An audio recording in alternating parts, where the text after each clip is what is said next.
Okay, welcome to video 13. The other video is a little short. Alright, we've got before us a picture here that is easier to see of the color image of the same that's not so easy to make out. But nonetheless, we're going to go ahead and take a look here a little bit more about the picture and the connection to Mork being from orc or Mork the crow, right? And in this crow, all you got to do is add an S. The S in the shape of a serpent, right? The S even in the shape of the path of the sun, because at least from the observer's perception as you view the earth going along the ecliptic, it's making a snaking path. But I told you that's linked to the phenomenon of precession, in which the earth in essence is tilted on its axis at about 23.5 plus 8 degrees, which of course that's connected to the sacred feminine, in which who is completely and most chiefly influenced by that would be Ephraim, who was previously the 13th tribe before he turns into the 11th. He turns into the 11th after the tribe split at about the time of Solomon's death. And then we see that Ephraim going from the 13th now leads the lost 10 tribes, makes him now the 11th, makes Ephraim now the mayor. And we can see that his plans connected to at least his own country, the United States. And we can see in connection to him being as the English, being the semblance of the unicorn, now connected to the White House. Of course, because he comes from the White Brotherhood of the House of Karnak, at least through his mama's side, who is Asneth, the daughter of the high priest of the temple On in ancient Egypt. It's a temple called On. It's also known as Heliopolis, the temple of the sun. So, there's so much to say, That's just a little recap of some of the information that we've already talked about thus far, But, he's forming 13 tribes, in essence, out of his 13 states in a mirror, in a reflection of himself. But he's doing away with 2 other tribes out of the origination, or maybe should I say 3. But nonetheless, it's all in semblance, and it's all so hyper-relative that I just hope that you bear with me through the series and continue to watch, right?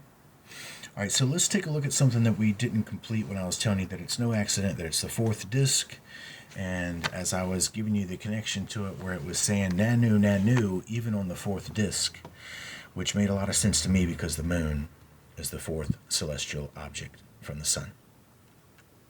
Mercury, Venus, right? And then Earth is the 3rd rock from the sun, right? Mercury and Venus don't have any moons, at least any, so to speak about, so to say. And then the Earth is the 3rd rock. So then the 4th rock, the 4th celestial object from the sun, is the moon, right? It represents itself as what? The 4D, right? That would be the cube, right? Somebody sealed away in it, Jack in a box, right? Jacks are Jashin, right? It's the sacred feminine, okay? Dudes that look like ladies all over again. So let's just take it into account here where the moon, now connected as the 4th celestial object from the sun, and I told you it represents now the 4D, at least in the 2D form, as you see a cube. D is what? 4th letter of the alphabet. Which is going to now bring us to who? Mindy. Right? Because in all reality, if you've been following the videos and you know what I'm talking about, you realize that's not 2 separate people right there. That's a singularity that has been divided, almost like cellular mitosis, right? Mitosis. Kind of reminds me of the vision that Daniel had about the 10 toes of this giant-like figure that he saw as an amalgamation of 4 world Gentile empires, right? And the toes of this giant, we should remember, were connected to Murray clay and iron being mingled together. And that should be, if I remember correctly, Daniel chapter 2, verse 43. You have to check me on that. I'm not exactly sure, but I think that's it. And that's where we see Daniel saying that the iron might not always be maintaining itself, with its cohesiveness with this Murray clay that it had mixed itself with. We know the Murray clay represents the daughters of men. In other words, the mermaids. You got iron maidens, right? Their other symbolism is mermaids. Okay? So that'd be the Murray clay. Murray is dirty, and muddy.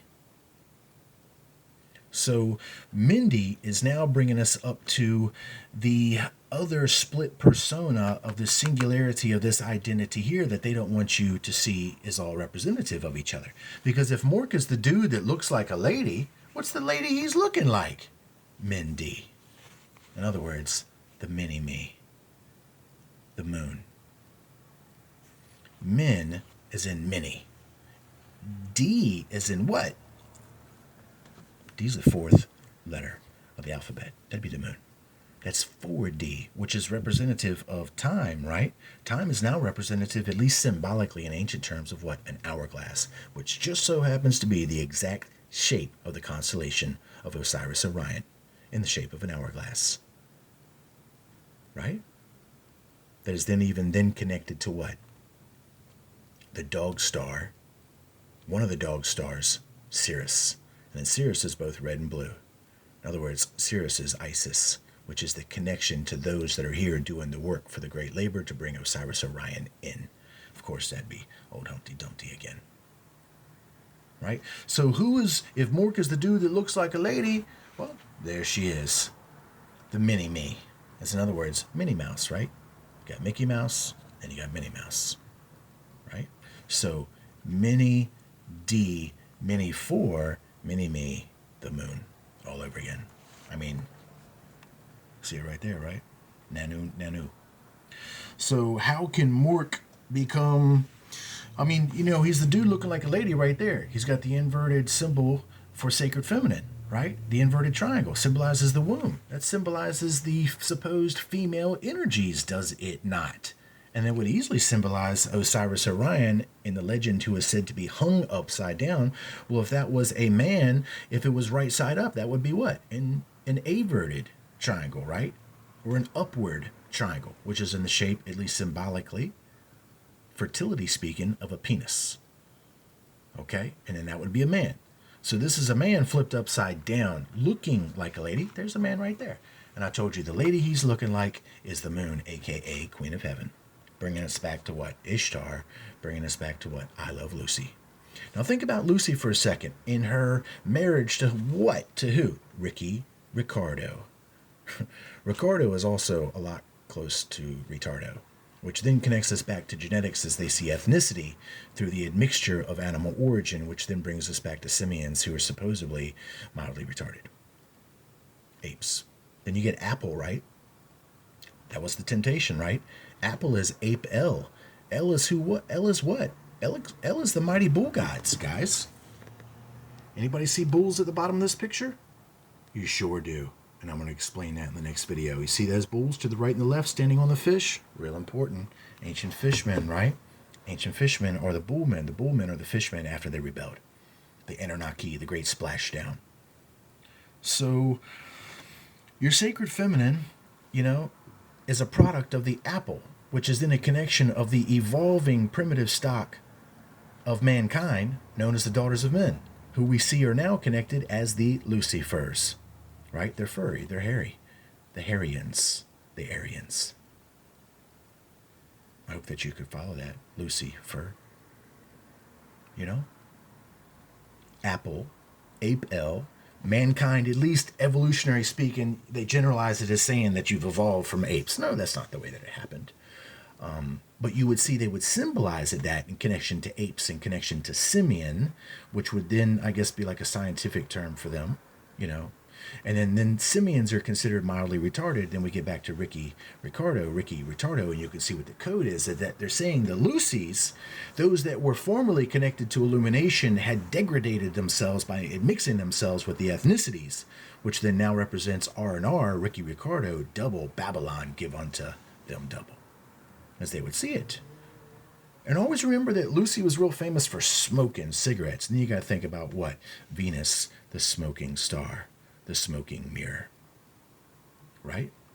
Ricky Ricardo, that's that R&R, and I already showed you how that was put together with that cross-eyed Hulk symbolism in a mirror. I'll be back.